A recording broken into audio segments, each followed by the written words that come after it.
Sorry sorry, আসতে একটু late হয়ে গেল। ও কোনো ব্যাপার না, এখনো ক্লাস শুরু হতে অনেক টাইম আছে। ততক্ষণ তোমাদের কলেজটা আমাকে ঘুরিয়ে দেখাও। তাহলে বেশি দেরি না করে যাওয়া যাক। তুমি কিছু মনে না করলে একটা কথা বলতে পারি? হ্যাঁ বলো। তুমি আমাকে বিয়ে করবে? এখন? হ্যাঁ, আমি তোমাকে ভীষণ ভালোবেসে ফেলেছি। আমি তোমাকে ছাড়া এক মুহূর্ত থাকতে পারছি না, তাই আমি তোমাকে সারা জীবনের জন্য আমার করে রাখতে চাই। রোহন তুমি এখানে?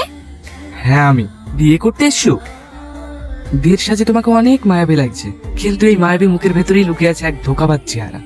তুমি এখানে কি করছো? তোমাকে তোমার আসল রূপটা দেখাতে এসেছি। তোমার মতন মেয়েরা নিজের স্বার্থের জন্য ছেলেদের জীবন নষ্ট করে দেয়। আমি কারো জীবন নষ্ট করিনি। এই এখন অনেক মেয়েরা 3-4টি করে বয়ফ্রেন্ড রাখে। খুব সহজেই বলে দিলে, তাই না? একটা ছেলে তার সমস্ত কিছু দিয়ে ভালোবাসে তোমায়। তুমি বর্তমান সময় ভালোবাসাকে একটা ট্রেন্ড বানিয়েছো তোমরা। তুমি জানো, তোমার এই মিথ্যা ভালোবাসার জন্য আজ আমার এই বন্ধুটা সারা জীবনের মতো আমাদেরকে ছেড়ে চলে যেতে চেয়েছিল। কাকে কি বলছি তুই? জীবনে মূল্যে এরা কি বুঝবে? যেখানে নিজের স্বার্থ দেখবে সেইখানেই ঝুলি পড়বে। চল রে, হ্যাঁ মুখ দেখতেও আমার ঘৃণা লাগছে। রিয়াজ, তুমি আমাকে বিয়ে করবে না? আমি তোকে বিয়ে করব? শুনে রাখ, সত্যিকারের ভালোবাসাকে যে কষ্ট দেয় সে সারা জীবন কষ্ট পায়।